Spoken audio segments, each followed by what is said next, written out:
भूतों की होली। अर्नव, ऋषि और आकाश बहुत अच्छे दोस्त थे। तीनों सेम कॉलेज में पढ़ते थे और कॉलेज से उन्होंने एक ट्रिप प्लान की थी। होली के चलते उन्हें कॉलेज से एक हफ्ते की छुट्टी मिली थी, तो ऋषि ने आगरा जाकर होली मनाने का आइडिया दिया। तीनों ही उस आइडिया को लेकर बहुत एक्साइटेड हो गए और होली मनाने के लिए आगरा के लिए निकल गए। आगरा में अक्सर होली का त्योहार बहुत ही जोरों शोरों से मनाया जाता है। होली का त्योहार एक पूरे जलसे की तरह होता है। अर्नव, ऋषि और आकाश होली से एक दिन पहले आगरा पहुंचे और अगली ही सुबह सफेद कुर्ता पहनकर होली सेलिब्रेट करने आगरा की गलियों में निकल गए। तीनों ने पूरा दिन बहुत एंजॉय किया। होली खेलते खेलते उन्होंने ठंडाई समझकर काफी सारी भांग पी ली।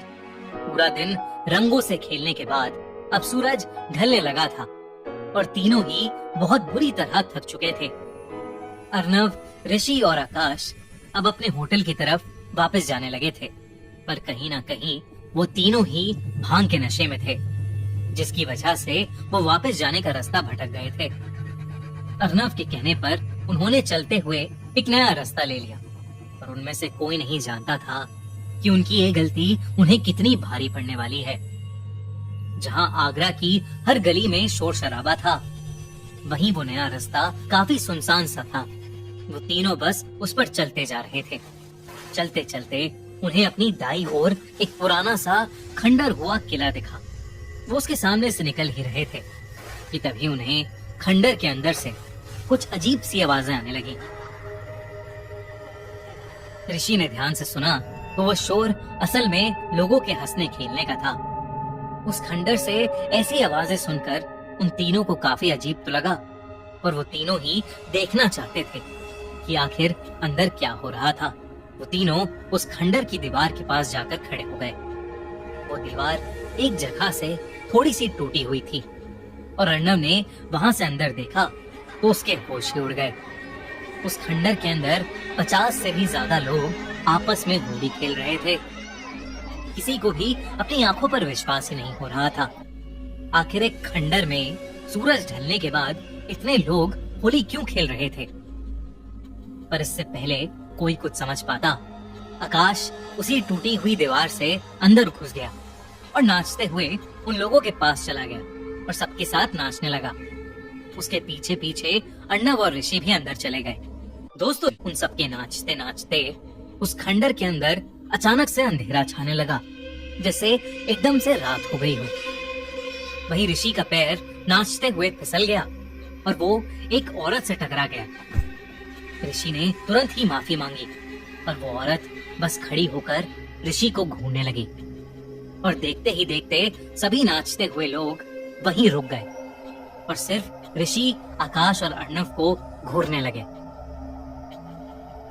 उस खंडर का माहौल अब बहुत भयानक सा हो गया था। इससे पहले कि उन तीनों में से कोई कुछ कर पाता, उस औरत का चेहरा बदलने लगा, बल्कि वहां खड़े सभी लोगों का चेहरा बदलने लगा और नीला पड़ने लगा। तभी ऋषि के सामने खड़ी उस औरत की आंखें सफेद हो गईं। ये सब देखकर उन तीनों दोस्तों की रूह कांप गई। आकाश और अर्नव सीधा वहां से भागने लगे और ऋषि अपनी जगह पर ही रुका हुआ था। वो उस औरत को सुन्न होकर देखे जा रहा था। ऐसा लग रहा था कि जैसे ऋषि एक पुतला बन गया हो। आकाश ने उसे वहां से खींचने की कोशिश की, पर ऋषि मानो वहीं पर जम गया था। आकाश ने उसे और जोर से खींचा और जो उसने देखा, उसे देख उसका दिल दहल गया। ऋषि की आंखें भी सफेद पड़ने लगी थीं। ये देखते ही आकाश ने ऋषि का हाथ छोड़ा और वहां से भागने लगा। आकाश और अर्नव दोनों को कुछ भी समझ नहीं आ रहा था। वो जहां भी नजर डाल रहे थे, वहां वो नीले पड़े लोग उन्हें भयानक सफेद आंखों से देख रहे थे। वो बस कुछ भी करके उस खंडर से बाहर निकलना चाहते थे। ऋषि अब भी वहीं एक पुतले की तरह खड़ा था। अर्नव ने देखा कि जिस दीवार से वो अंदर आए थे, वहीं बाहर जाने का एक लौता रास्ता था, तो वो उसकी तरफ जाने का रास्ता ढूंढने लगा। तभी कुछ ऐसा हुआ जिससे अर्नव और आकाश की सांसें जम सी गईं। वहां पर खड़े सभी लोगों की हड्डियां चटकने लगीं और वो धीरे धीरे अर्नव और आकाश की तरफ बढ़ने लगे। उन दोनों की जान सूख चुकी थी। उन्हें लगने लगा था कि उनके साथ कुछ बहुत ही बुरा होने वाला था।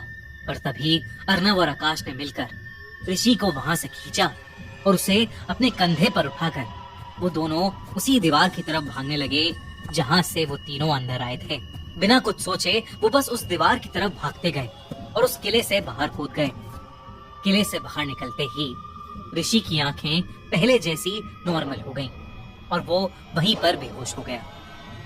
इससे पहले कि वो कुछ समझ पाते, उस खंडर से आग की लपटें निकलने लगी और उस किले के अंदर मौजूद सभी लोग आग में जलने लगे।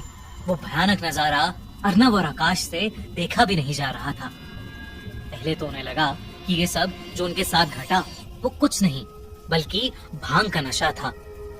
लेकिन वो दोनों जैसे तैसे ऋषि को उठाकर जब अपने होटल तक पहुंचे और वहां के मैनेजर को उन्होंने सब कुछ बताया, तो मैनेजर की बात सुनकर वो लोग दंग रह गए। उस मैनेजर ने उन्हें बताया कि जिस किले के पास वो थे, उस किले में कई साल पहले गांव के लोग होली मना रहे थे और तभी उनके गांव पर एक मुगल बादशाह ने हमला कर दिया था। किले को चारों ओर से घेरकर मुगलों ने उस पूरे किले को आग लगा दी थी। उस किले में मौजूद हर एक इंसान की वहीं पर मौत हो गई थी। आज भी होली के दिन शाम को कोई भी उस किले के पास से नहीं निकलता। कहते हैं वो सारी आत्माएं उस किले के अंदर कैद हो गई हैं और वहीं पर भटकती रहती हैं। और हर साल होली के दिन वहां भूतों की होली खेली जाती है। ये सब सुनकर अर्नव और आकाश के होश उड़ चुके थे। ऋषि अब भी बेहोश था।